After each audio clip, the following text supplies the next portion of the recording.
Hola, ¿qué tal? Hoy vamos a hablar lo que no se dijo en el fin de semana. Hola, amor, ¿cómo estás? Bien, estoy emocionado por lo que vamos a hablar el día de hoy. Sí, y este fin de semana estuvimos hablando de un tema súper importante y creo que es un tema que en el mundo las personas lo estamos viviendo, que es sobre las inseguridades y los temores. Sí, justamente el tema de este domingo que conversábamos acá en Iglesia era acerca de cómo ser libres de la inseguridad, cómo ser libres del temor, que es un tema actual, ¿no? Que como nosotros mencionábamos, no importa la edad, ¿verdad? Siempre tal vez alguna inseguridad se hace presente. Así es, y de lo que yo te escuchaba ayer, tengo una pregunta que hacerte y justamente es que ¿cómo crees que tus inseguridades afectaron tus relaciones con Dios y las personas? Esa es una buena pregunta y bueno, creo que la inseguridad es algo que socava de una forma gigante la relación con Dios, porque cuando uno no se ve a sí mismo como Dios le ve, uno empieza a decir, no, ¿para qué voy a orar? ¿O para qué voy a tratar de buscar de Dios? ¿O para qué voy a tratar de involucrarme en sus cosas si yo tengo una idea distorsionada de cómo Dios me ve? Y eso tiene que ver mucho con la identidad. Entonces esa sería la primera respuesta a tu pregunta, que si nosotros no tenemos una identidad correcta, de una u otra forma, nos va a afectar la relación con Dios y con las personas, y por ende de nuestra forma de vivir. Y creo que de lo que tú dices, algo importante es vernos como Dios nos ve a nosotros, porque Dios ve realmente ese potencial, ve algo diferente en nosotros que muchas veces ni siquiera nosotros mismos vemos, entonces como que nos escondemos y realmente tenemos algo grande que dar a las personas y también de lo que Dios quiere de nosotros. Sí, y precisamente por eso hablábamos tomábamos como ejemplo la vida del rey David, y precisamente tocamos ese versículo, solamente usamos ese versículo de 2 de Samuel, capítulo 23, del primer verso, de cómo David, ya un David entrado en años, se presenta a él mismo y decide llamarse a él mismo como el dulce hijo de Israel, ¿verdad? El dulce hijo del Dios de Israel. Entonces él, después de tantos años, ¿verdad?, haber tenido triunfos, derrotas, saber que Dios le acompañaba, haber tenido problemas con su familia, porque la vida de David no fue sencilla. Si bien fue rey, pero fue una vida complicada, pero él al último de sus días decide verse como el dulce hijo del Dios de Israel, y creo que todos deberíamos anhelar eso. Así es. Llegar a vernos como hijos amados de Dios. Ajá, y es súper interesante lo que tú dices, y también estaba pensando yo que quizás muchas personas confunden la inseguridad con la fe. Y es algo que yo te quería preguntar, si tú crees que la inseguridad tiene que ver con la fe o va muy aparte. Claro que sí, es algo que va de la mano. La inseguridad se produce por la falta de fe. Algo también que hablábamos, y es algo que se me olvidó decir el día domingo, es que al principio toqué un poquito, es acerca de que la palabra que también en este versículo David usa, la palabra unción, y unción no solamente tiene que ver con el hecho de que una persona sea llena del Espíritu Santo o esta persona tiene unción, sino unción también tiene que ver con asignación.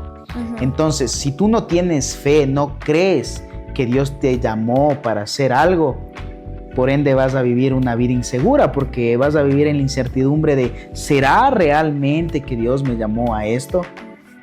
Sí, creo que ahí viene mucho la duda, ¿no? De que no nos sentimos justamente seguros de lo que Dios tiene para nosotros y seguros de hacer lo que Dios nos llamó a hacer. Y es justo lo que tú hablabas ayer, de poder dejar esto a un lado. Y yo personalmente creo que en este tema de la fe y todo debemos como que tratar de buscar a Dios, orar y tener ese tiempo íntimo con Dios para poder llenarnos de esa capacidad que cada uno de nosotros tenemos. Sí, y esas serían las cosas prácticas, ¿no? ¿Qué cosas prácticas nosotros podríamos hacer para batallar con esa inseguridad? Y yo brevemente pensaba en 3 cosas. Número 1, la que tú acabas de mencionar, que es la fundamental, que es tener esa conversación, tener esa relación transparente y sincera con Dios. Número 2, algo que me gusta también es rodearte de personas que que te ayuden, que te sumen. Algún día tú hablabas de los amigos vitamina, que algún día hablamos, ¿no? Que son amigos que suman a tu vida, rodearte de un entorno sano, saludable. Y número 3, que tú puedas creer en ti mismo que tú lo vas a lograr. Sí, y es un reto realmente. Y también muchas veces las personas llegan también a confundirse, entonces dejan de lado las inseguridades y muchas veces el ego se apodera de nosotros. ¿Cómo tú crees que no podemos llegar a ese punto? Claro, ahí es la cuestión que hablábamos, justo no me acuerdo si era el tercer punto, y es acerca de cómo José el soñador se equivocó en eso. Él creía que sus dones y sus talentos le pertenecían. Él era el soñador, ¿no? Por eso yo conversaba y daba este ejemplo de cómo José se autoproclamaba mucho. Él creía que por él, ¿verdad? Por sus dones, por sus talentos, él tenía esa habilidad de interpretar los sueños. Y vemos que este copero, ¿verdad? Que José tiene la oportunidad de poder descifrar estos sueños del copero. Él le dice, oye, cuando tú salgas, dice, y vayas delante del rey, dile al rey que aquí hay alguien que puede interpretar los sueños. Entonces vemos que el copero sale y se olvida de lo que José le había dicho. Y después de 2 años el rey tiene un sueño medio complicado de interpretar y él habla al pueblo, a sus personas más cercanas y dice, ¿saben alguien que puede interpretar los sueños? Y el copero se acuerda que José, que estaba en la cárcel, es quien le puede ayudar, y le llama a José, y José va delante del rey, ¿verdad? Y el rey le dice, ¿es cierto que tú eres quien puede interpretar los sueños? Y José, la respuesta de él no es sí, soy yo soy el que puedo, sino simplemente dice, no soy yo, sino es Dios. Justamente yo te iba a decir eso, que es justamente que es Dios a través de nuestras vidas en todo lo que nosotros hacemos, y creo que muchas veces nuestro ego se alza, pero realmente debemos orar y pedirle a Dios que nos ayude a ser humildes. Sí, y José necesitaba sacarse ese ego o esa autopromoción, porque Dios sabía que un día él iba a ser un monarca. Ahí iba a ser la persona que iba a ayudar a su pueblo en el tiempo de escasez. Eso, mi amor. Súper, súper interesante este tema que hemos hablado hoy. Y no sé, aquí que estamos conversando, ¿qué palabras de ánimo quizás les podríamos dar a las personas que no se creen suficientes de lo que ellos pueden hacer o de lo que ellos son?